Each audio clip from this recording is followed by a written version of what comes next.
This episode of Bend the Knee is brought to you by George R. R. Martin. Special thank you for Fire and Blood. The prequel is out before the sequel.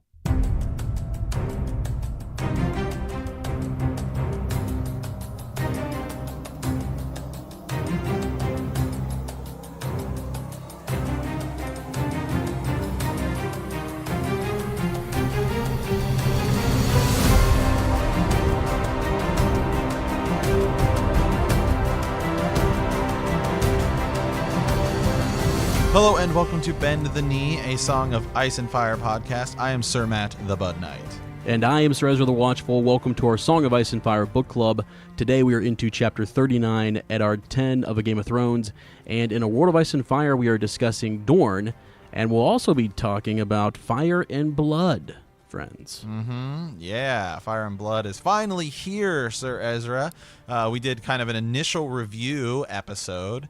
And we're going to talk a little bit about it more here. We're going to be talking about the first chapter of the book, Aegon's Conquest. Yeah. Just a lot happening right now. Yeah, it's great. It's fantastic. We were just kind of finishing up our World of Ice and Fire, the last region with Dorne, so it's kind of overlapping with Fire and Blood, but that's okay. We want to make sure we get that in. And it actually works out because Fire and Blood, as you'll find out, Chapter 1 is, if you listen to the review, you'll know it's pretty straightforward and pretty much a rehash of Aegon's Conquest. So, right, yeah, we talked about that in review a little bit. So there's definitely some rehash material, but in this chapter happened to be one of those. But there's a lot of good stuff as you progress in that book a little bit more. Absolutely, yep, 100%. So we got some good comments too in the Facebook group about that. Actually, like as you continue in to the book, you will be surprised and pleased.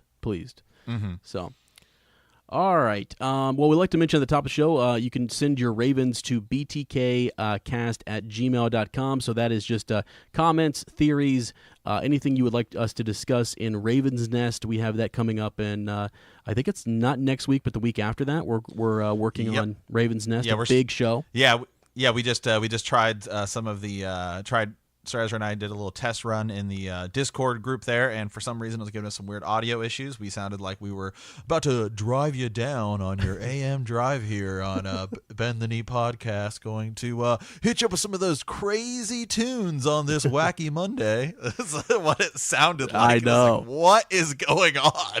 It was, yeah, our voices sounded so weird. It was crazy. So let's figure that out. But deep, dark, weird voices. So. Oh man, it's funny. Trying to read you some theories, and I guess we're gonna be giving you your weather forecast for your afternoon drive home. So really bizarre audio issues we were having over there. So got to get that ironed out a little bit here, and we'll have that Raven's Nest coming for you. Yeah, absolutely. Yep, can't wait for that. So. And we have Black Council coming as well. Should be up this week when you're listening to this episode for Patreon members as well. So that Black Council, the Sworn Sword, second part of the Dunk and Egg series, should be up soon. So yep, it'll be this week for sure. So that'll be good stuff. So, all right, my friend, I think it's time to dive into our small council. Yeah, man, how's life treating Sir Ezra right now? I am stoked. It's crazy. I love it. Now I'm reading 3 books just for this one podcast, and it's fantastic. So I've got Game of Thrones, Fire and Blood, A World of Ice and Fire. Like it's all running together in my head. And Dunk and Egg, Dunk and Egg, yeah. Yes. So 4. I mean, it's fantastic. I feel so much better now recording because I have my setup here. I've got the Fortress of Solitude all set up nice and neat. Went and got some, Black Friday was, I made a couple purchases and made life a little easier for myself here in the podcasting world. So that was fun. Thank you to everyone on Patreon who supports us there. That makes doing this a lot easier. And I use your money wisely, literally. So wow, yeah. How's it going with you, man? Doing all right? Hey, yeah, man. Hey, man. Everything's good. Had a good Thanksgiving. No complaints there. I'm getting my office a little more set up. Took some time, making it going to be a little bit easier, streamlining some stuff. Sir Ezra and I have some other side projects and getting those kind of more manageable. So now that I have everything kind of a little more manageable, it's gonna be like, oh, okay, sweet, got kind of more of a system down, so can crank out some more bend the knee content for people. So I feel good about that. I feel like I've kind of gotten everything a little more less crazy and kind of more structured. And that's what we needed going into juggling 3 to 4 books in A Song of Ice and Fire, on this book club. It's like we needed this weekend, I think, to get the holiday weekend to get settled down, and get some structure back in our lives. Hey, you're back in Gain City running the town, so yeah, it's true. Yeah. I've been I put down the fork, picked up the sword, much like Rhaegar Targaryen put down the book. So I feel good being back in the gym, working out a little bit, just trying to maybe become the master at arms. Master at arms. Cue the cricket sound for that. That's great. Okay, so a couple things here in the small council, things we wanted to kind of go over here. First and foremost, we're just, being selfish here, but guys, don't forget to hit up the old Twitter. You can follow me at WompRat_2M, and I expect to see some new followers by Tuesday. Mm-hmm. Okay. Hey, whoa, yeah. You can follow me on the Twitter or the Instagram at Super Gains Bros. It's all one word. So you can follow us on Twitter. We also have a Bend the Knee Twitter, a Bend the Knee Instagram. The Twitter lets you know exactly when episodes get posted, stuff like that. So it's kind of pretty cool. Mm-hmm. So anyways, just wanted to mention that. We also have, we've got an update. I think last week we were talking about, we've been prepping for Fire and Blood, and that was a part of our trivia, last week. It was basically, we asked the question, let's see, is this the right one, Sir Matt? Who was Aegon the Conqueror's hand of the king? That's right, yeah. So. Yeah, and we would have accepted any of the answers. We had a post in the Facebook group, and there was a few. The big one we were looking for was Orys Baratheon.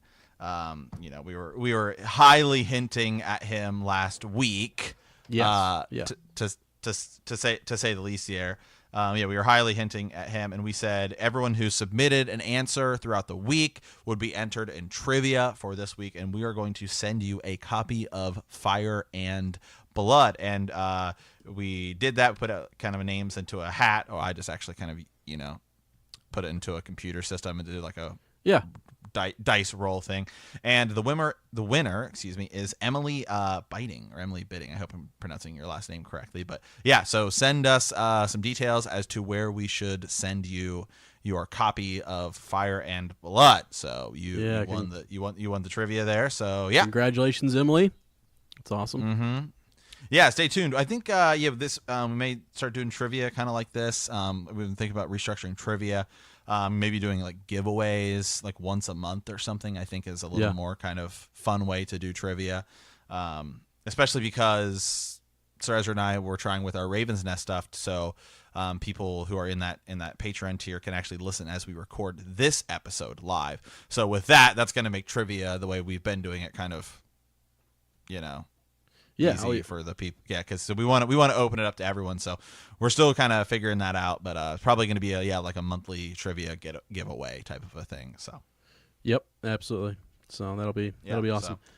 Okay. So, cool. One other thing here. So we have we want you guys in the Facebook group. We want you guys to head over there and check that out. Have some good discussions going on there. If you haven't liked the Facebook page, I don't know what your problem is right now, but you need to bend the knee. Exactly. And you need to go like the Facebook page, and you need to enter the group because we're going to be pulling a lot more stuff there from the group. Now, if you're on Patreon and you are, in the Night's Watch or higher, if you're in one of those tiers, you guys can listen live to the Raven's Nest. We're not so sure how the quality is going to go on that yet, but we're going to work it out and make sure we can, get you guys in there so you can influence the show. And then we're also going to have speakers in there as well who can speak. So all of that goodness is on patreon.com/bend the knee. And if you haven't connected to the Discord server, you need to go in there and do that, so you'll have access to that in time. So if there's any hiccups with that, or you need to contact us and how to do that, just go try first. Log into Patreon. There should be an email that was sent to you guys as to how to get into Discord. And if you have any questions, just let us know. Send us a message, and we'll help you work through it. So. Yeah, absolutely. All right. Well, Sir Ezra, I think we should go ahead and move on over to, are we going to do Dorne first, or we want to do Fire and Blood Part 1 first? Wow, it's up to you, buddy. I mean, either one. I'm ready to go. Yeah, let's. I think we should go ahead and do Fire and Blood. So, we are going to be now that this is going to be our last week in A World of Ice and Fire, and we're going to be doing the Fire and Blood chapters. So as we kind of said in our review, Fire and Blood, especially this first chapter, is almost word for word the same as the World of Ice and Fire chapter of Aegon's Conquest, which we did a couple months ago. So it's pretty much that exact same tale. Aegon coming in and kind of going around and telling the kings, hey, I'm pretty much here to take over. Yeah, and them kind of saying no. The biggest being Heron the Black, and we get to that, right, where Heron the Black says his castle is impregnable, and that does not seem to be seem to be the case. No, it's not the case. So, he finds out that he's in for a hurting, and so are all of his descendants there. So one interesting comment on that. In particular, he is actually they're in the Riverlands, and that's Ironborn. They are iron. That's controlled by the Ironborn, and so House Tully is actually, we've talked about this before, so I'm not going to get in all the details here, but is sort of elevated to Lord Paramount, there in the Riverlands. But what's interesting is there's not a lot of you don't see later like an influence from the Ironborn. You don't see a lot of their culture. You don't see like a lasting impact, So we didn't really get a lot of those answers in this chapter 1 as to maybe why that is or isn't. It's pretty much, as Sir Matt has said, just the same thing we got in A World of Ice and Fire. Well, I mean, here, let me just read you a little bit of it. Rap. So this is from A World of Ice and Fire, going back to where we were, as I always like to read A World of Ice and Fire. The maesters of the Citadel, who keep the histories of Westeros, have used Aegon's conquest as their touchstone for the past 300 years. Births, deaths, battles, and other events are dated either AC, after the conquest, or BC, before the conquest. True scholars know that such dating is far from precise. Aegon Targaryen's conquest, and as we go on. Fire and Blood, Chapter 1. The maesters of the Citadel, who keep the histories of Westeros, have used Aegon's conquest as their touchstone for the past 300 years. Births, deaths, battles, and other events are dated either AC, after the conquest, and so you can see. I mean, it's quite literally a word-for-word retelling of that chapter, which is fine. Which is totally fine. It's just as we've said, some of the information in Fire and Blood is going to be retold, because much of World of Ice and Fire is told to us by current maesters, but they are looking back at Archmaester Gildane's writings. And so this is Archmaester Gildane's history. This isn't another maester telling us. This is all his kind of work. So, Aegon's conquest, the first chapter in Fire and Blood, is literally the exact same one in World of Ice and Fire, which we've already covered. And that's fine. And as we go forth, I mean, even the second, the second and third chapter here, the Reign of the Dragon, Wars of King Aegon I, Three Heads of the Dragon, Governance under King Aegon. There's a lot of new, really cool information in that. And as we get to, Prince into King, the Ascension of Jaehaerys I, the Year of the Three Brides, all of that stuff is all new information. So it's going to be super cool. It's just, I just don't see the need for us to rehash this first chapter in Fire and Blood when it's literally word for word. Aegon's conquest from World of Ice and Fire. Well, and if there are any, little differences, it's taking. They're so minor that I didn't notice them. Yeah, exactly. Like it just like giving, for example, what's her name there in the Vale. They just mentioned that she has been called Queen Shara, was also known as the Flower of the Mountain. It's like little things where I mean, like I said, I'm pretty sure it is word for word. I'm skipping a few paragraphs in here. Yeah. A common myth oft heard amongst the ignorant claims that Aegon Targaryen had never set foot upon the soil of Westeros until the day he set sail to conquer it. That's from Fire and Blood. Same exact same word for word line here. A common myth oft heard amongst the ignorant claims that Aegon Targaryen had never set foot upon the soil of Westeros until the day he set to conquer it. So. And then that's fine, because the thing is, a lot of people, and as we've talked about this, Sir Lord James Hunter, right, one of our Lord Hunter, loyal listeners, yeah, absolutely. He had said to us, when you guys were talking about all this history stuff, I didn't know what it was. So Fire and Blood, I kind of view it, and we talked about this in our review a little bit. I'm kind of viewing it as an extension of A World of Ice and Fire. Yeah. It's kind of like going from algebra 1 to algebra 2. It's kind of you're taking a lot of those same principles, and you're just diving into it a little bit deeper. Of course, I don't even think I made it past I don't even think I made it into algebra 2. Okay, I'm still struggling with geometry here. Okay, so yeah. Yeah. Well, no, you're right. I mean, all of this, it is just a companion. But so the reason I brought up the whole bit about the Ironborn is because what I was looking for in this first chapter was some of those explanations. I thought, man, maybe they are going to kind of show me how the Ironborn culture, was seen or influenced the Riverlands, versus it just being there for a second, then gone. I thought we were going to get answers to like the letter that Rhaenys Targaryens, that Dorne sends, after Rhaenys has fallen in Dorne at Sunspear, and we don't get answers to those things. So, those are the things I was looking for, didn't get them. So the reason I said last week that I was a little discouraged was because I thought I was going to get some of that, and that's okay, because once I, encouraged by, Sir Matt said, just keep reading, and we had someone, I think it was Sarah, in our group, who had said, like, just get through the first couple of chapters, and then it will all start to kind of that new juicy stuff comes out. So right. Well, I mean, something that's kind of cool is there's a really nice drawn picture in every chapter, right? Yeah. Uh-huh. And some of this stuff we didn't. There are pictures in A World of Ice and Fire. There was the one of Jaehaerys Aegon on the throne with Rhaenys and Visenya. Mm-hmm. Which we had posted in the Facebook group, but man, that one of Orys Baratheon fighting, Argilac the Arrogant, that is such a cool photo. They fought one-on-one, and then he slew him, which we knew. We talked about that before. Is he kills him, and that's how House Baratheon is born. Yes, mm-hmm. Right, and then he takes his daughter, not as like a prisoner, but as his wife, and he ends that line, right? Ends that Durrandon line, and he takes their sigil and their words and just takes it as his own. Yeah. I think he had a lot of respect for Argilac, right. And so that's sort of and his daughter. She was defiant and willing to die there, and right. So, they bring her naked, and it's a great scene. She's naked, chained, and he unchains her and clothes her. And then it's awesome. It's sort of a right, cool bit. Okay, so anything else really from that? No, like I said, as we go forward, and I think when we get to Sons of the Dragon, we've actually done a Patreon episode on that, a Black Council Patreon episode. So I guess. You guys are getting a freebie on that one, so and we'll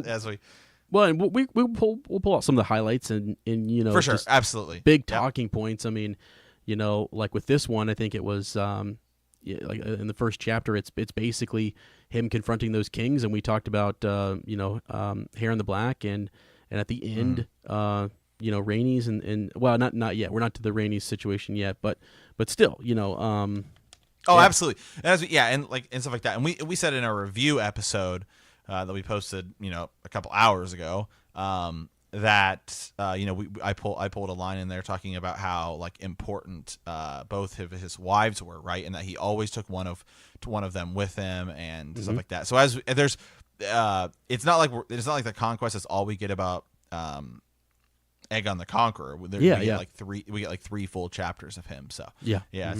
it just happens to be that this week is just his conquest, which we did a couple of months ago in our main show. So Yep. Okay. All right, then let's dive into into a world of ice and fire, and let's talk about Dorne. Our last little region here to kind of get into. Interesting. I mean, I almost said, as I say with some of these, when it's not my favorite region. Only a Dornishman can ever truly know Dorne, it is said. That's true. Sir Ezra. The southernmost of the seven kingdoms is also the most inhospitable and the strangest to the eyes of many men, of any man raised in the Reach or the Westerlands or King's Landing, for Dorne is different in many more ways than can be told. Vast deserts of red and white sand, forbidding mountains where treacherous passes are guarded by treacherous peoples, sweltering heat, sandstorms, scorpion, fiery food, poisons, castles made of mud, dates and figs and blood oranges. These things comprise most of what the small folk of the Seven Kingdoms know of Dorne. All of these things exist, to be sure, but there is far more to this ancient principality than that, for it has a history that stretches back to the Dawn Age. Mm-hmm. Yeah, well, and one of the things that is talked a lot about in here is that this is where, as you said, the first men come across the land bridge, Mm-hmm. Yeah, absolutely, yeah. So this is kind of the entry point into Westeros from everyone who was in Essos. Which is interesting. So you can imagine it's had. I mean, this is the Green Hands, comes through here, and he continues to move north into the Reach, and yeah, absolutely. There's a lot of history to it, even though it's sort of a desolate kind of area. A lot of people have, at least with the First Men, have come through. Supposedly this point, right through Dorne. Yeah. I like that it talks about there are no cities in Dorne, right? It says there are no cities in Dorne. Then the so-called Shadow City that clings to the walls of Sunspear is large enough to be counted as a town built of mud and straw, it must be admitted. And so I just think it's just kind of interesting, right? That it says the Dornish don't really have a city, right? It's all just kind of smaller like villages, right?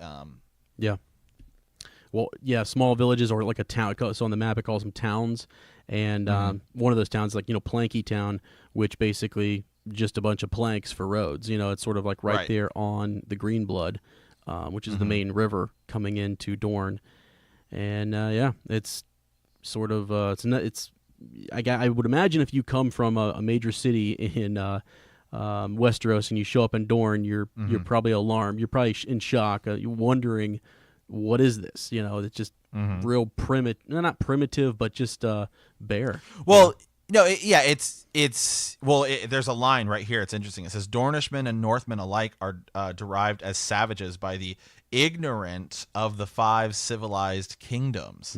And this is what's funny is that this segment is written from Archmaester Brood, who is from Dorne, right? He's from Sunspear. So it's just interesting how you get that line, right? The ignorant of the five civilized kingdoms, and celebrated for their valor by those who have crossed swords with them. The Dornishmen boast that theirs is the oldest of the seven kingdoms of Westeros. This is true after a fashion. Unlike the Andals who came later, the first men were not seafarers. They came into Westeros not on long ships, but afoot, over the land bridge from Essos, the remnants of which exist today only as the stepstones and the broken arm of Dorne. So, it's interesting is that you have kind of the middle of kingdoms, right? The Riverlands, the Westerlands, and stuff like that, which have much more Andals in them. So really the Dornish also have a lot of first men. Yeah. I was literally going to say the same thing. You're right. You're spot on. Yeah. The North and Dorne, just right. Yeah. littered with first men. So yeah, it's kind of interesting to think about it that way. Yeah, and I you get where from Andalus, where the Andals sail across the narrow sea and where they land near the Vale, makes sense too. Like they had heard rumor, they didn't sail south, they didn't sail north. So when their entry point, just geographically, would lend them to kind of head to the Stormlands, to the Riverlands, and the reach and so on. So makes sense. But then, yeah, and those that did venture down to Dorne, it's tough. You have to go through the Red Mountains. I mean, there's some treacherous passes. People, it's said even too that some of the first men who, when they crossed the desert there, like died of thirst, of starvation. So at least initially, until they figured out the routes and kept close to the coastline and things. So interesting stuff. Yeah. So something I thought was kind of cool is this talks about the rivers, and I just thought that was kind of interesting. Most Dornish rivers are in full flood only after the rare and dangerous rainstorms. The rest of the year they are dry gullies. In all of Dorne, only 3 rivers flow day and night, winter and summer, without ever going dry. The Torrentine, arising high in the western mountains, plunges down into the sea in a series of rapids and waterfalls, howling through canyons and crevices with a sound like the roar of some great beast.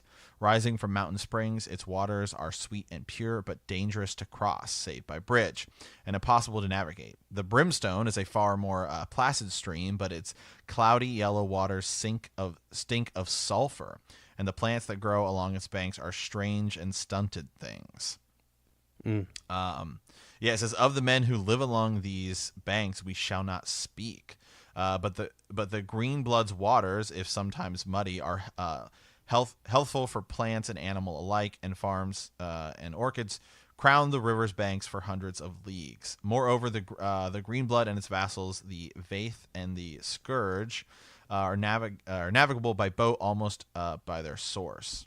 And so anyway, so it's just interesting talking about, like, we've talked about this before, right? When you think about the kind of the houses that come from Dorne, right? Yeah. Mm-hmm. Like you think we've talked about this more, like there's the stony Dornishmen and the sandy Dornishmen, right? Like House Martell and House Dane.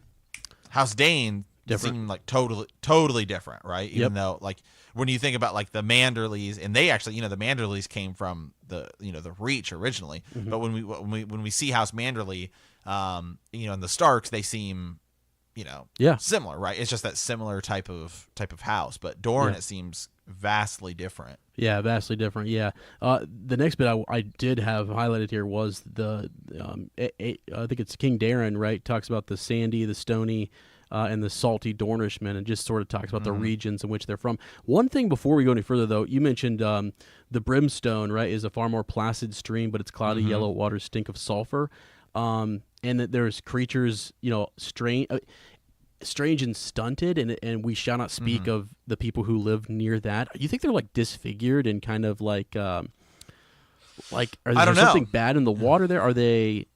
Why is when you think of the Chronic men, right? You could almost argue they're stunted, right? They're right. Kind of these shorter people. Maybe it's just the way that the Dornish view them. I don't know. Yeah, right. It's a similar type of thing, right? It's kind of like how, if you think of this in the show, right? In the show, they think about the hill tribes, right? That Tyrion runs into, right? Like Shagar and those guys, right? Yeah. They think of them as the hill tribes, but in this book, they're basically the same thing as wildlings, really. But then in the scene where Jon Snow gets crowned King of the North in the show, right? Remember the Knights of the Vale guy is talking about, like, wildling invaders, right? Like, Yeah. So it's this even bigger disdain for wildlings, and so it's just how certain regions view things, right? Yeah, this could be their version, as you said. That's a good comparison to the Vale, of like a tribe or a group of people who are outside of the rule of law. Right. It's a place too that you wouldn't really go, because the mountain clans, it's like nobody cares because no one's going to go up there, and it's not good land to live off of, type of thing. So. Right. They kind of leave them alone. I just thought, right, but I don't know if they would, if you just saw one, right? If you just saw a mountain, a clansman, right, and he was, like, in town, as long as he was minding his own business, like, Yeah, I get you. Right, but if they saw a wildling, okay, that's like breaking the law, right? It's like breaking the law being a wildling. So I don't know. Yeah, and I don't know, because I mean it's like Right. how different art do they look? That's why I thought it was interesting that this near the brimstone, this river that seems like it's got a lot of volcanic type of sulfur mentioned. This stinking plants don't grow. It's like these people might actually look different and deformed, and that might be they might be outcast type of thing. So. But anyways, yeah, we're not allowed. We're not going to mention them according to the maester there. So. Yeah, we already mentioned the salty, and the sandy, stony Dornishman. So there's a nice little illustration of the 3 different types there in a World of Ice and Fire. So, so on to the breaking, Mm-hmm. Yeah. Go right ahead. Yeah, so I think for me, this has always been kind of fascinating, just the different interpretations of the breaking. I mean, because the children and the giants are fighting against the first men, and they're losing. And legend kind of says that the children, through their green seers, caused this breaking of Dorne. The land bridge between Essos and Westeros. And is that they basically awoke the giants from the depths of the earth, and caused the ocean to rise, and what you have left over is the stepstones. And so there's different versions. Maesters obviously believe that it's caused because of it's natural causes, and it probably didn't occur overnight. They believe it occurred over a great amount of time. Mm-hmm. Right. And that's because like one of the things that they mention here is that by the time it was broken, there were already so many first men over, in Westeros that, that it kind of, I guess they're just breaking the land bridge so that they don't have to fight more people. One thing that's interesting too in this as well is that the first men populated much quicker than the children of the forest and the giants, so they couldn't reproduce as quickly. And so over time, it's just they can't keep up. I mean, literally can't churn out enough children. I mean, Jiminy. Yeah. So yeah.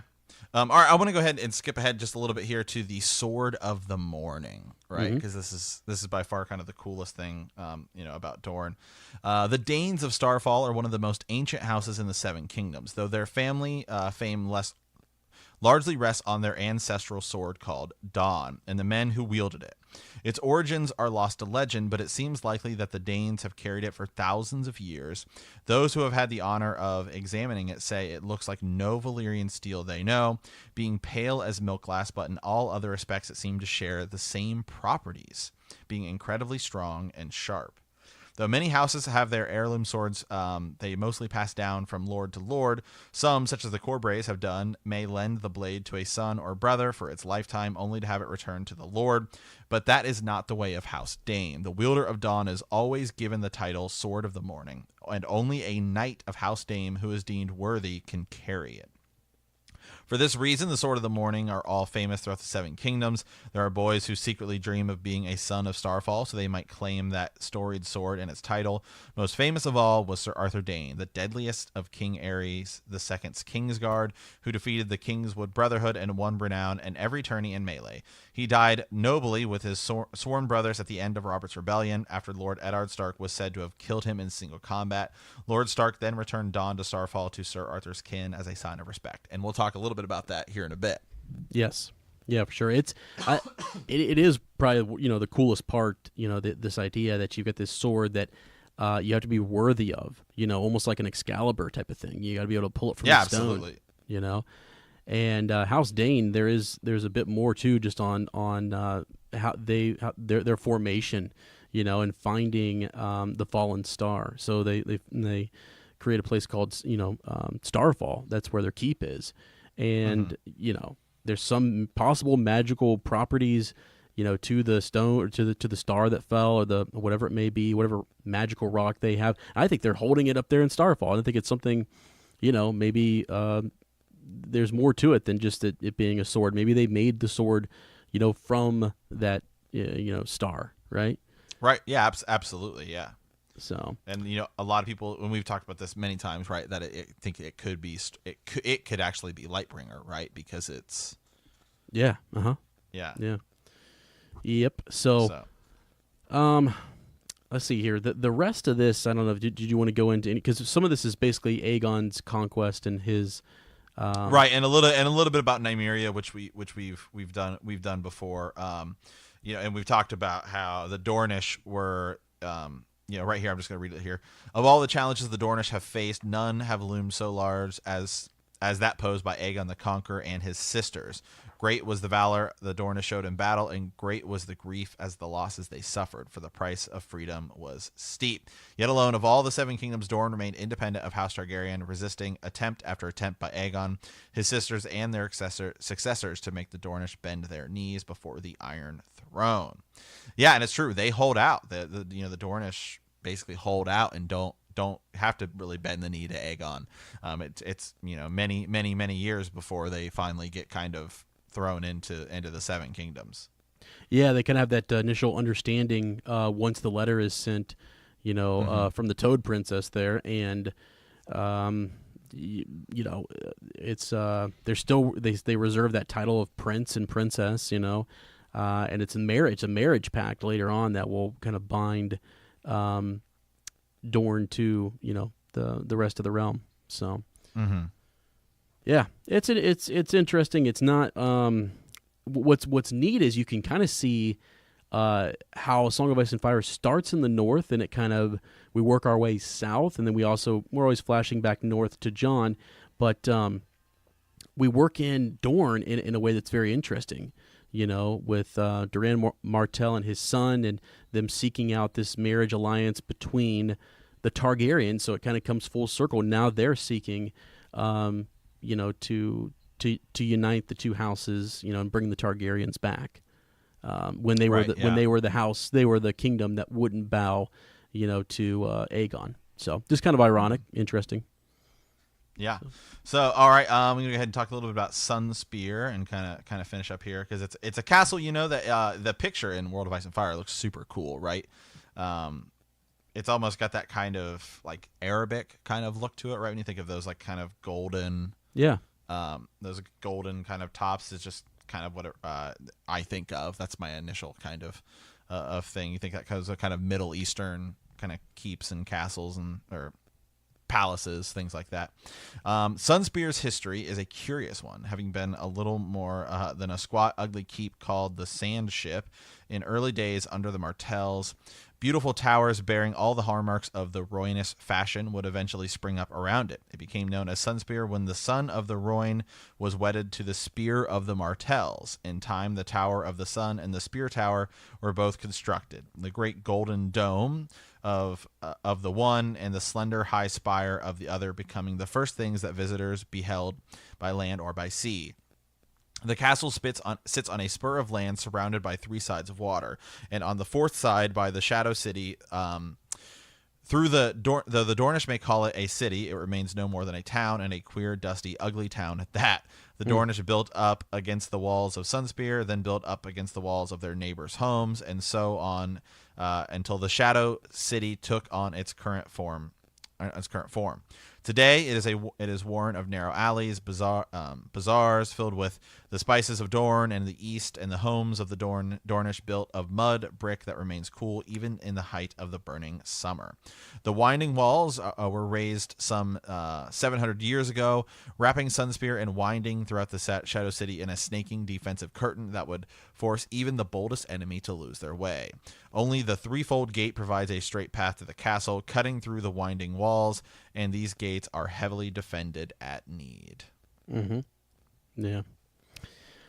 I wonder, we get a little bit of it in the series, just you kind of get, right. Like when we travel there, oh gosh, what is her name? Marcella, right? And we get her relationship, and you get to understand. It's an interesting place, and it's hot, man. Boy, they talk about how how hot it is down there. Everybody's always sweating. No one's wearing any clothes. All bathing in these pools. It's not a place I think I would enjoy. It's just, and not because of the open bathing, but because of the heat. Right. So, anyways, all right. Anything else there for the Maester study? No, No, let's go ahead and move on back over to the reread here. We are in Eddard 10. Wow, it seems crazy. We're definitely moving on in this book here. Yeah, we are for sure. So I'll do the recap here real quick. So last week, Tyrion is trying to weasel his way out of this this cell that he's in, right? And he ends up kind of tricking the guard there into allowing him to confess his crimes to Lysa Arryn there, and Catelyn Tully, is watching on, and it's I don't know, man. It's pretty. It's interesting because he calls for the trial by combat, and we're waiting for he wants his brother to be there, and then Bronn ends up kind of stepping in. So that was last week. Yeah. Okay. Sorry. Let me shift over here to my thing here. So yeah, why don't we just go ahead and read the first passage? So last time, real quick, last time we were in. Oh, sorry, my bad. Yeah. You're good. Last time we were in Eddard 9, right? So Littlefinger leads Ned to the brothel, and it's there that he kind of learns more about Robert's bastard daughter and how she looks a lot like, his first daughter, back in the Vale. And Ned's party is ambushed by Jaime Lannister and about 20 of his men. And basically they're confronting Ned about the abduction of Tyrion Lannister, and Ned's leg is broken during the fight, and he loses consciousness. Now this week, when we we're at Eddard 10, he is actually still sort of out of his mind a little bit, and he's having this dream of the showdown at the Tower of Joy. And, so that's going to be a big part of our discussion today. And then once he wakes up, King Robert wants to speak with him, and they discuss him being continuing on as the Hand of the King and, sitting in judgment while the king goes hunting. So, all right, let's dive into some of these details here real quick for the Eddard 10, the dream, my friend. What did you think of, Eddard's dream? Yeah, let me just go ahead. I just really like this this opening line here. He dreamt an old dream of 3 knights in white cloaks in a tower long fallen, and Lyanna in her bed of blood. In the dream, his friends rode with him as they had in life: proud Martin Cassell, Jory's father; faithful Theo Wool; Ethan Glover, who had been Brandon's squire; Sir Mark Riswell, soft of speech and gentle of heart; the Crannogmen, Howland Reed; Lord Dustin on his great red stallion. Ned had known their faces as well as he knew his own once, but the years leach at a man's memory, even though he has vowed never to forget. In the dream, they were only shadows, gray wraiths of horses made of mist. Yeah. There were 7 facing 3. And it goes on, and we've seen this, and now we've kind of seen what presumably may happen in the books in the show, right? Yeah. I looked for you on the Trident, Ned said to them. We were not there, Sir Gerald answered. Woe to the usurper if we had been. When King's Landing fell, Sir Jaime slew your king with a golden sword, and I wondered where you were. Far away, Sir Gerald said, or Ares would yet sit the Iron Throne, and our false brother would burn in 7 hells. So some of this is totally different. In the show, it's just Arthur Dayne talking, right? Yeah. Yeah. Yep. Yeah. So that's different. So he's having, Sir Arthur Dayne says, "Our knees do not bend easily." Right. Yeah. Well, this whole bit is really interesting. So the part that you started to read there, so Ned basically walks you through Robert's rebellion, right? So we start off on the Trident. I looked for you there. You weren't there. One of the best, and I'm going to take my time. I'm sorry. I have to, because it's go right ahead. One Absolutely, of my favorite go chapters. right. Yeah, we do not want to skip over. Yeah. Because this part is so good. Okay, you're going to think I'm getting into too many details here, but I don't think you can look at this closely enough. The men that he swore, he vowed to remember their faces and what they look like, right? But they appeared in his dream as shadows, as gray wraiths. To me, those men, it's interesting that their faces have gone. They have disappeared. Right? But the 3 faces in his dream, he still sees them as if it had been in real life. and they were faces that burned clear, even now. Okay, so what makes me there's a lot of speculation that these three faces that are burning clear, these three Kingsguard, might actually still be alive, my friend. You know, It's possible. Yeah. because their faces are still burning clear. You know, Right. So one thing I just want to point out here, Yeah. a big difference, right, between the books and the show is, at least and it may change, right, if we get that scene with Bran, right? Yeah. Bran goes back and we revisit, because this is like a fever dream, right? So that doesn't mean this is, Sure. Yeah. you can take everything as historical fact. Yep. That's right. right. Is that line in the show, right, that Arthur Dayne says, "I wish you good fortune in the wars to come." Yeah. Right. Yes. Yeah. So that's not in this scene. At least. Unfortunately. Yeah. not in the Ned dream scene, and we may get it again. But so just bear that in mind, right, as we progress through it. Yeah, but it's sort of, you can kind of see what the show is doing there is hinting that Arthur Dayne knew that he would need to live and that he would want him to have good fortune in the wars to come. So, which is, yeah. So again, that's a show thing, but it's also really fits with the theme of what's happening here. And when you look at these details now, real quickly here, let me go through a couple of these things, dude. The description of this is, I'm sorry, I mean, I'm just gonna go nuts. No, it's awesome. No, go right ahead. It's so awesome. So like when they approach, so let's see. Sir Arthur Dayne, Sword of the Morning, had a sad smile on his lips.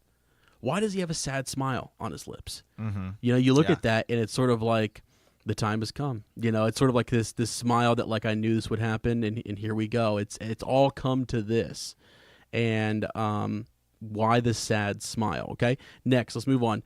So they talk about Dawn being over his right shoulder. Sir Oswell was on one knee, sharpening his blade with a whetstone.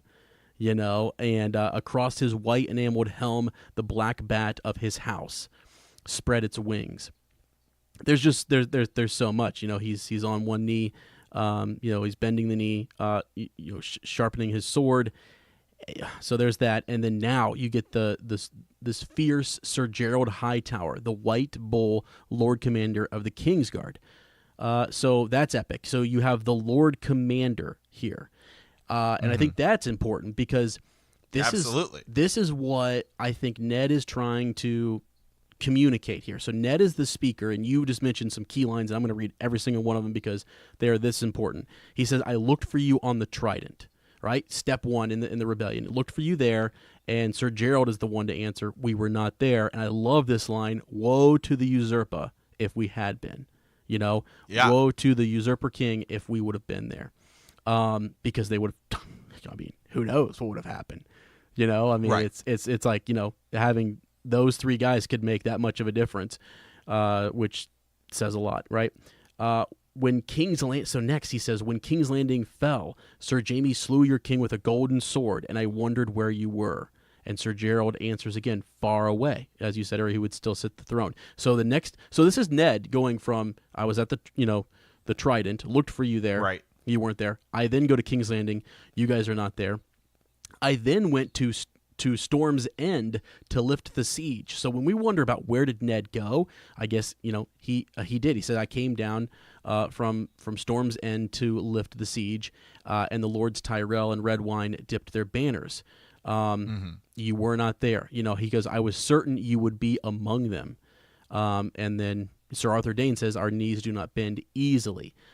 Now, even one more step. Sir William Derry is fled to Dragonstone with your queen and Prince Viserys. I thought you might have sailed with him. And this is I think, key here. "Sir William is a good man and true," said Sir Oswell, "but not of the Kingsguard."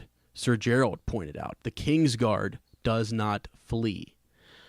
Okay, so, he's a good man, says Sir Oswell. And then Sir Gerald cuts in and says, "but not of the Kingsguard." He's emphasizing that they are of the Kingsguard, and they are here for what reason? A royal reason. It has to be relating to the king, in some way, and possibly the succession to the right. I mean, you'd think it's Viserys. Why wouldn't they be with Viserys? You know what I mean? Mm-hmm. Yeah. So it's mind-boggling, you know? Right. Clearly they were there. Well, they were there. Well, they were there guarding succession. Exactly. Yeah.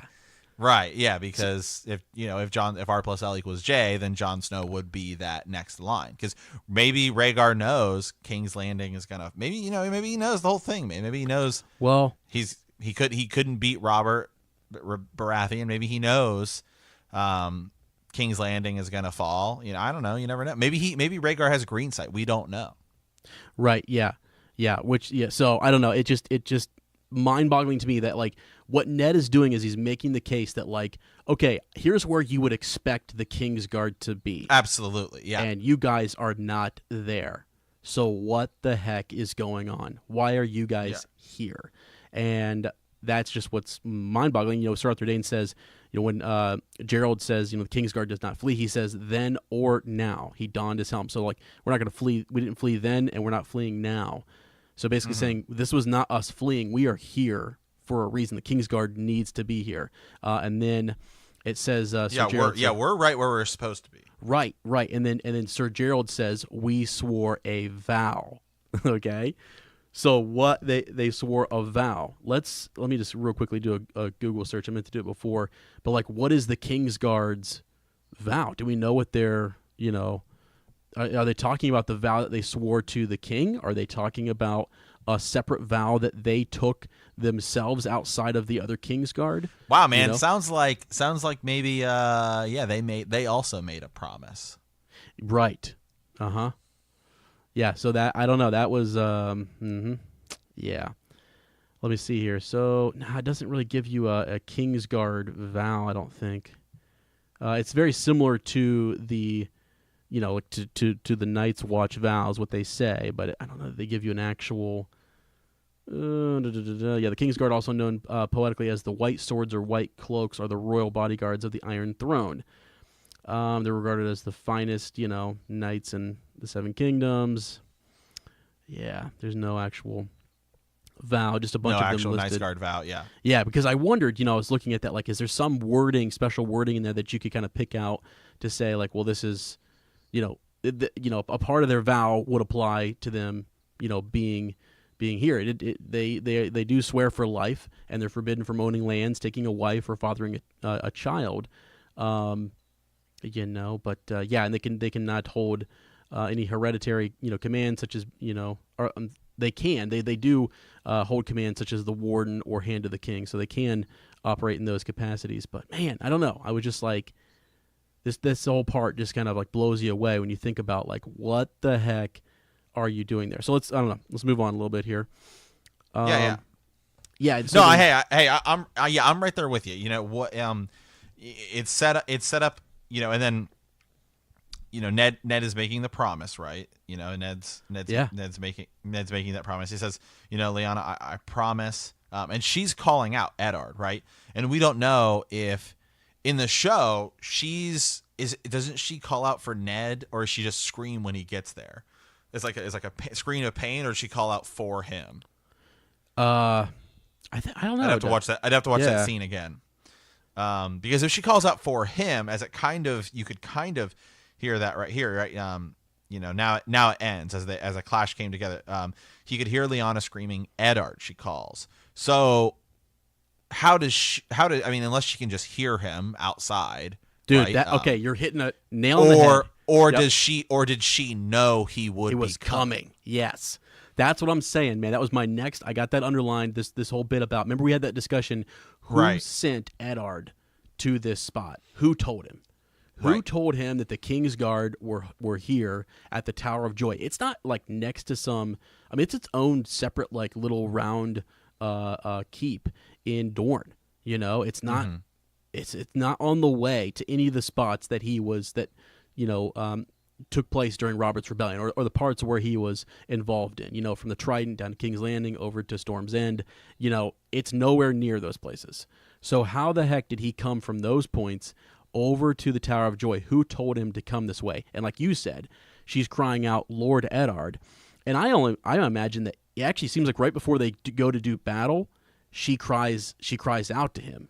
And I can only imagine she's been laying there not hearing anyone approach. She's just been hearing the Kingsguard, and she hears people approaching, and she knows it's her brother. Whether she heard his voice or not, I think she just knows he's going to be sent this way. I think it was meant to be this way. That's why Sir Arthur Dayne has that sad smile, type of thing. Yeah, absolutely. So, so anyways, he says that he promises, and man, I don't know. Oh, we're gonna get to it. Remind me to talk about the burial mounds and the number of that are buried. So yeah, he comes through for a second, and he actually kind of wakes up and he hears someone calling out his name, and it's actually Valen Poole, who's giving him water and talking about him, needing to go see Robert Baratheon, who's requested his presence as soon as he wakes up, and Maester Pycelle, has given him medicine and has tended to him, and his legs all, it's healing. Right. It's on the mend, Okay. Oh, and he's wanting some news, so he was about to summon Jory. Remember that? So he's about to summon Jory, and he remembers. He just says, "Summon the captain of my Kingsguard." Yeah, because he's dead, man. And it was Jory's father or grandfather that was with him at the Tower of Joy. It just mentioned it. I think it was Jory's father. Was his father? Yeah. Yeah. Okay. Oh, yeah. You know why? Because they say he wants to be taken north to be buried with his grandfather.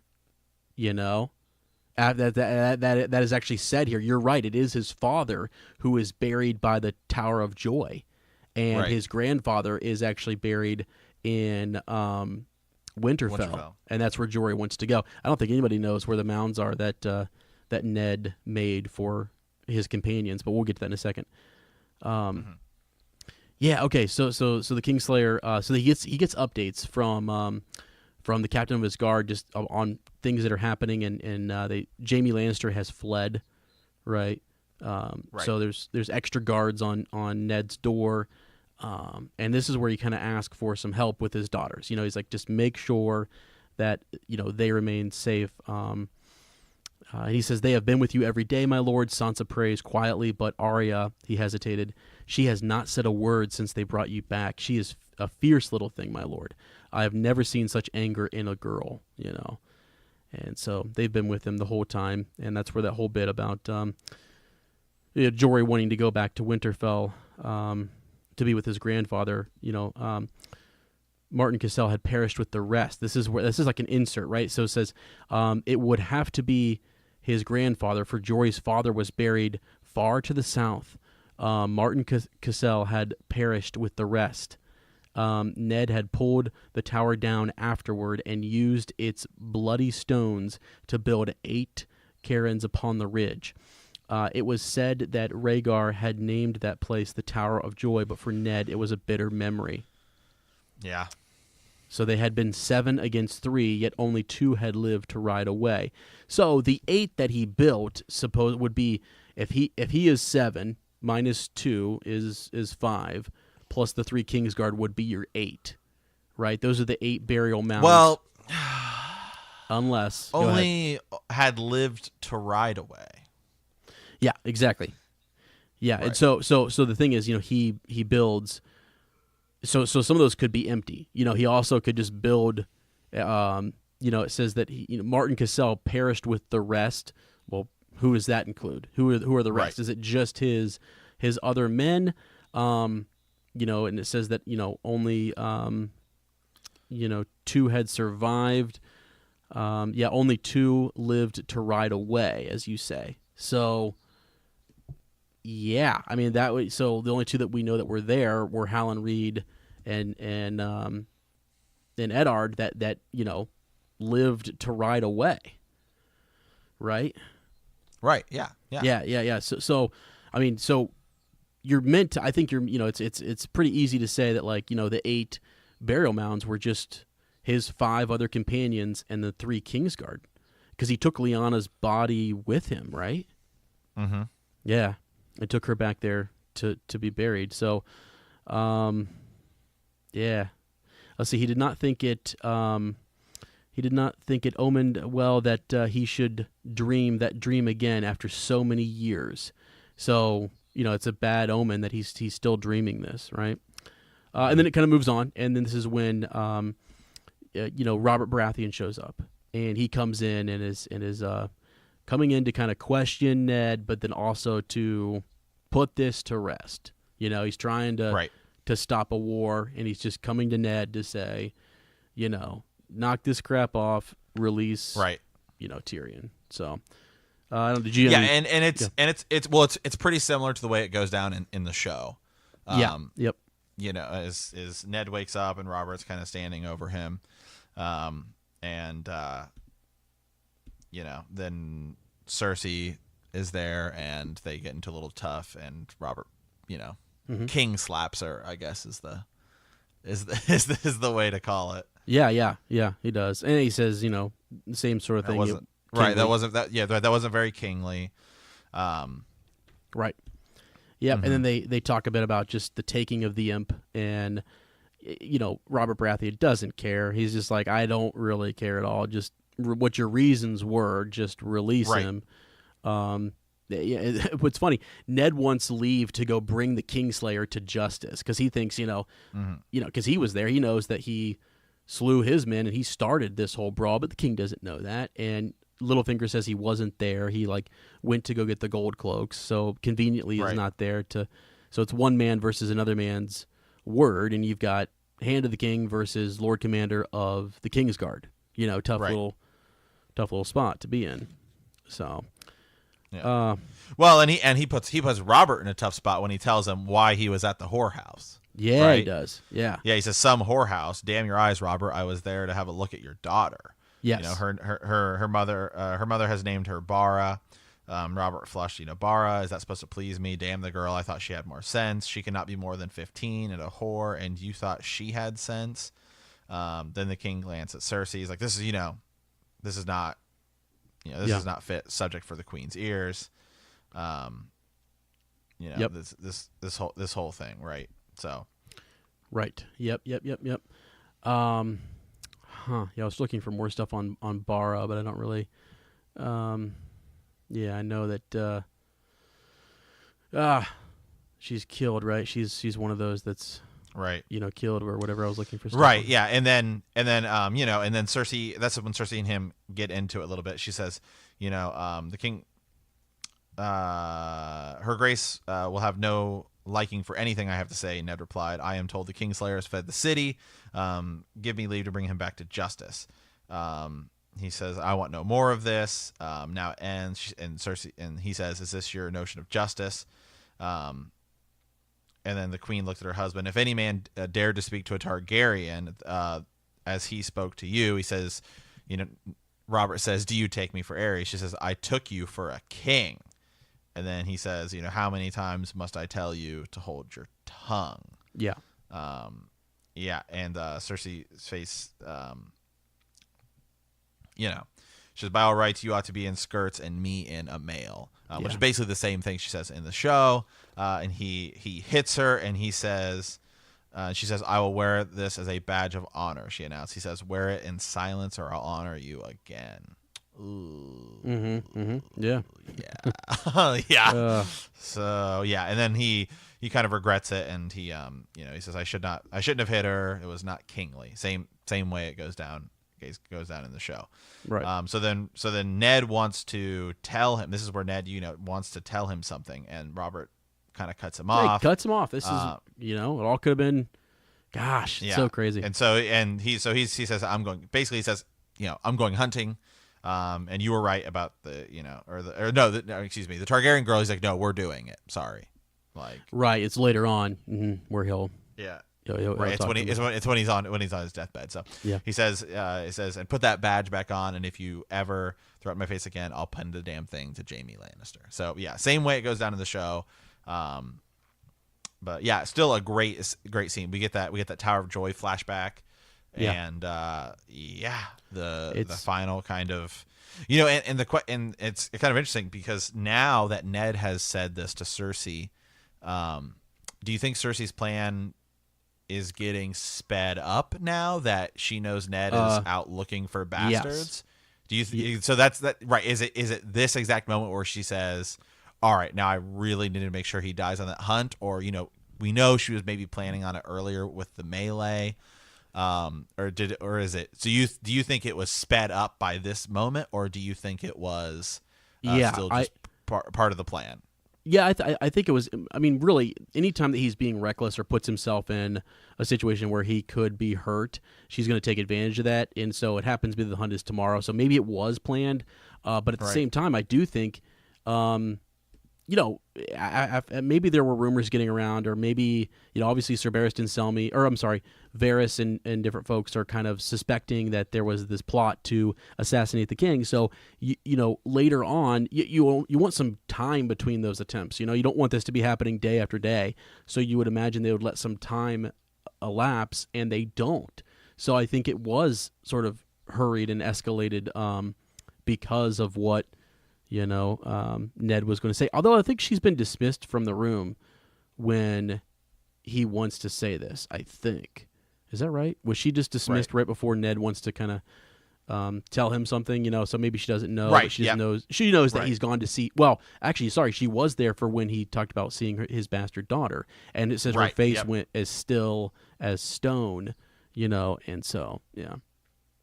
Yep, definitely probably escalated for sure. Yeah. So, I don't know. Yeah, it's a cool chapter. I hate to hyper focus, but at the same time, I love to hyper focus on some of those lines. And to me, one of the biggest takeaways were the faces that should be burning bright, even now in his mind, are not. It's the faces of the men that he fought. And I just wondered if there was some foreshadowing with that, if there are faces that are, because it says even now that they're still burning. And I just kind of thought, man, could that mean that those faces are still alive, still out doing their thing? Yeah, absolutely. Did they build these grave sites? They tear down the Tower of Joy, so you can't find it. Correct? I mean, you go looking for it, it's torn down. All you're going to find is maybe 8 mounds, supposedly. That I wonder if anybody's gone by to see it. You know what I'm saying? Has anybody gone to check to see if there's any bodies buried there?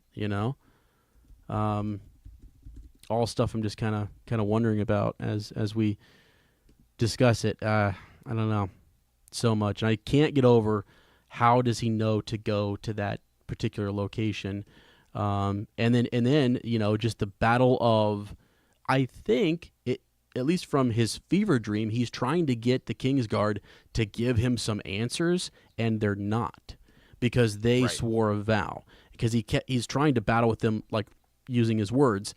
Logically, I saw you here. I was here. You weren't. I was there. You weren't. And they kept saying, we were where we're supposed to be.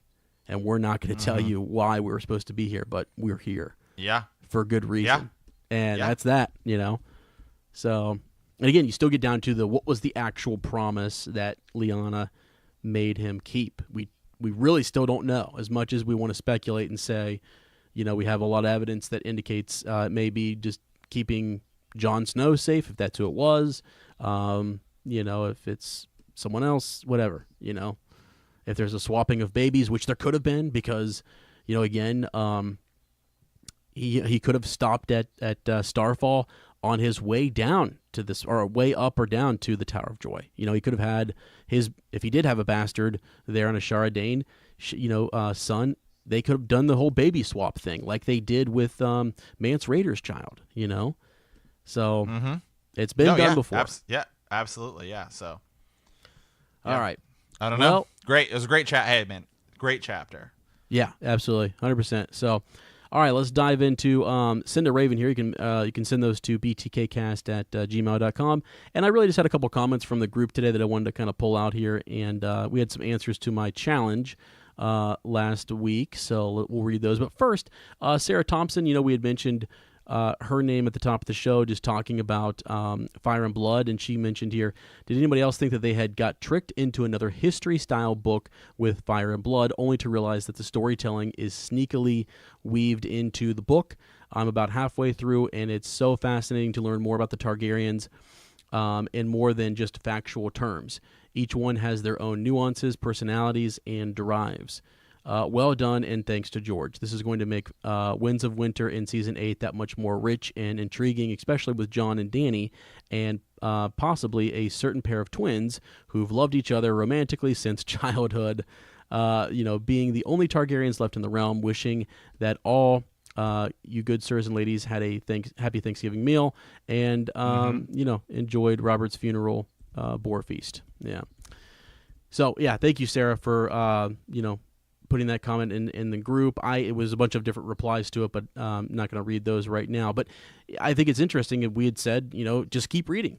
So if you're in Fire and Blood, keep reading. Get to the, good, but the good little bits about each of the different kings and the people surrounding them and their drives and their motivations. So, yeah. All right. Next year, just Ghost of Harrenhal. We had talked about the trivia question was Ors Baratheon. The answer for last week, and everyone kind of entered there, and kind of wanted to take a closer look at Ors Baratheon. Ors being the ever-present bastard brother and companion to Aegon the Conqueror since they were boys. Orys, received a gagged, chained, and naked lady, Argella after fighting her badass father, Argilac the Arrogant, taking her hand and sigil and ruling the Stormlands with her. His compassion is so inspiring. Aegon dealt with his enemies with an open hand. He didn't slay opponents who bent the knee, and Ors showed the same morality. Even when he got his sword hand chopped off and left the position of hand, he did so gracefully. There is this sweet chivalry and battle manner that the Baratheons demonstrate that I really just adore. Too bad it went so sour between the Baratheons and Targaryens that they are a match made in heaven. Well, and what's interesting is oftentimes Robert Baratheon is considered very merciful, correct? Mm-hmm. Yeah. I mean, he doesn't kill Barristan Selmy, right? He honors him, and the whole kind of thing. Even Jaime Lannister, he who still at the end of the day swore to, but totally betrayed his Kingsguard vows and kills his king. He, still gives him a pardon. Essentially. Yeah. Well, and what's ironic about it, as the Ghost of Harrenhal points out, is that it's his relationship with the Targaryens. His he doesn't show that same compassion towards Dany until the very end, until his deathbed, and he tells Ned, "You're right on that point, and we should spare the girl's life," and that he was right. So I just think it's interesting that Ors Baratheon is a chivalrous, a good guy, and all of those things are true. And so it's nice to kind of see that, and I've always wanted to explore more just the idea that he's his half brother, and the Baratheons are much closer to the Targaryens than we kind of realize. Yeah. Yeah.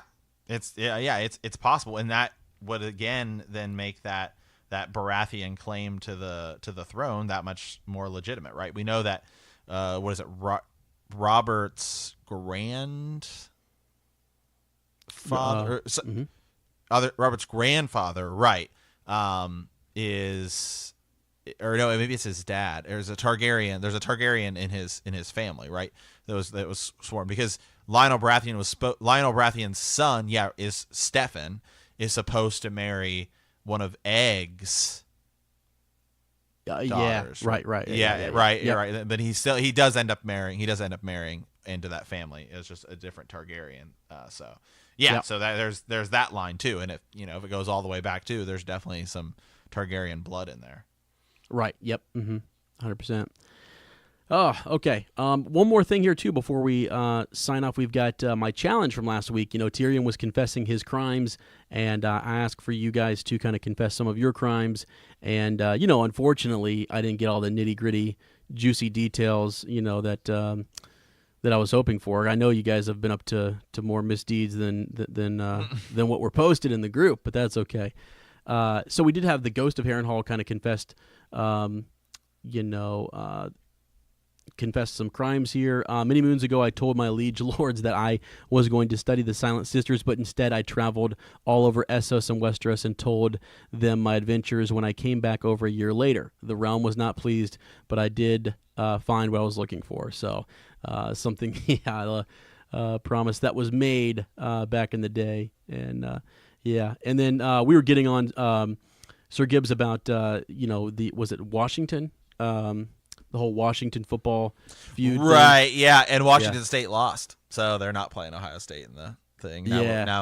Now, it could end up playing, I guess, the winner of Washington, Utah. So I think is the thing, Yeah, so he said, I confess my crimes. I am currently plotting against the crown of BTK Cast for comments made against my house. So that was kind of funny. Lord James Hunter, just sent us a couple messages here. Happy post-Turkey Day, sirs. This year I'm thankful for Sir Matt, the super jacked Bud Knight. Hey, man, I appreciate it. Mayor of Gaines City, by the way. Hooked me up with Audible so I could listen to Storm of Swords. Just last week I finished A Dance of Dragons and started the new book Tuesday. I'm now kind of a book guy. When I see the group of people talking about how awesome something is in the show, I can now say, yeah, but in the books, as they walk away in disgust. It's funny is that I've totally turned to that too. Now that I'm rewatching the show, I'm like, that's not how it happens in the books. That's not how it happens in the books. Oh, it's funny. That's why we have such a good blended show, though. It's like we're friendly to both and we are fans of both. But that's funny. That's hilarious. So on a side note, I was off this week and thought, why not put on Bend the Knee this morning and wake up? Oh my gosh! I know. He kills me, man. Anyways, so I'm gonna skip some of this, and then he hits the end of the show, and his paranoia sets in, right away because he thought that I said for Lord Hunter to admit his guilt, because he had done something, and he was like, holy shit, what did I do? So right. I might need some clarification before I skip town. No, you don't need to skip town. I just I was assuming that Lord Hunter had many crimes, many air quote crimes to confess, right. as Tyrion confessed. Good Lord, Tyrion's crimes, man. I mean, I think I can probably relate to Tyrion, in my youth a little bit. But anyways, yeah, just for fun. So if you guys have more crimes, make sure you put it out there. Be open and honest with the realm, Sir Matt.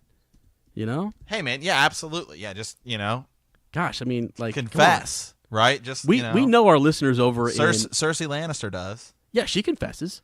And I know our listeners over in Europe and in Europe are, there's all sorts of stuff going on over there, man. That we're not, us I don't know. There's things we can't do here in America, okay? That you guys are doing. All right? So God bless you. All right?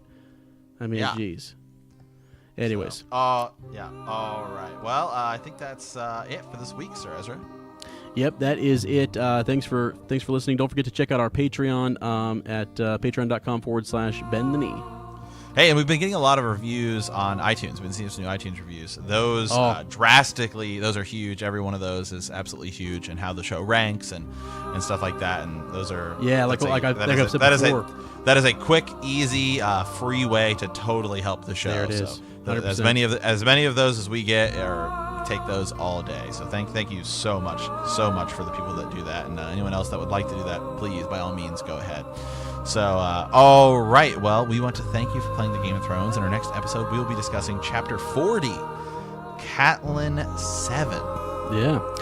If you like our podcast, don't forget to subscribe, like us, write a review, leave a comment, or send us a raven at btkcast@gmail.com. We will see you in a week, and remember that winter is coming.